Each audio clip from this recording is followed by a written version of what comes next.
लेकिन अगर मैं ये एंगल थोड़ा सा चेंज कर दूं तो फिर मैं देखता हूं कि ये लाइट पानी में से हवा में जाने की बजाय पानी के अंदर ट्रैप। हम जानते हैं कि लाइट ट्रांसपेरेंट मीडियम्स में से पास कर जाती है, जैसे ये लाइट पानी में से पास करके हवा में दाखिल हो गई है। लेकिन अगर मैं ये एंगल थोड़ा सा चेंज कर दूं तो फिर मैं देखता हूं कि ये लाइट पानी में से हवा में जाने की बजाय पानी के अंदर ट्रैप हो गई है।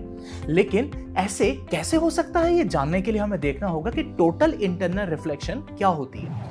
हम जानते हैं कि in a transparent medium light travels in a straight path, लेकिन अगर लाइट एक मीडियम से दूसरे मीडियम में जैसे पानी से हवा में दाखिल हो तो हम देखते हैं कि लाइट अपने स्ट्रेट पाथ से डेविएट कर जाती है और ये बेंडिंग ऑफ लाइट रिफ्रैक्शन कहलाती है।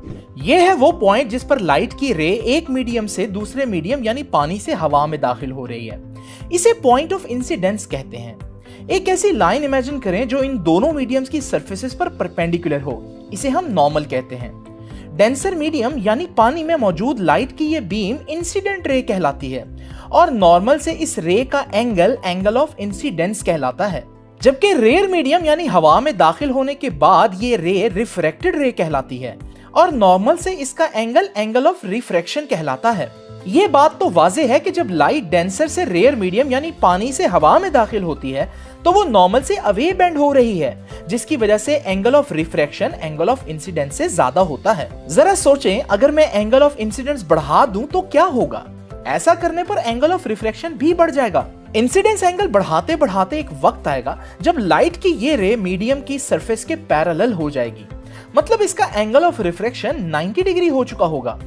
ऐसी सूरत में एंगल ऑफ इंसिडेंस को हम क्रिटिकल एंगल कहते हैं। लेकिन इंटरेस्टिंग बात तब होती है जब मैं angle of incidence critical angle से भी ज्यादा कर दूंगा। ऐसी सूरत में लाइट दूसरे मीडियम में एंटर होने की बजाय पहले मीडियम में वापस रिफ्लेक्ट हो रही है और इसे ही हम टोटल इंटरनल रिफ्लेक्शन कहते हैं। टोटल इंटरनल रिफ्लेक्शन की खास बात यह है कि लाइट बीम ट्रांसपेरेंट मीडियम के अंदर ट्रैप हो जाती है।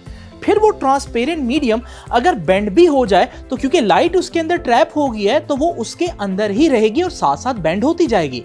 लेकिन ये जरूरी नहीं कि ट्रांसपेरेंट मीडियम सिर्फ पानी ही हो, बल्कि इस डेकोरेशन पीस में ये प्लास्टिक के थ्रेड्स हैं जिनके अंदर टोटल इंटरनल रिफ्लेक्शन के जरिए लाइट को एक एंड से दूसरे एंड तक पहुंचाया जा रहा है, जिसकी वजह से आप देख सकते हैं कि बड़ा ही खूबसूरत इफेक्ट भी क्रिएट हो रहा है। ऑप्टिकल फाइबर भी टोटल इंटरनल रिफ्लेक्शन के प्रिंसिपल पर काम करती है।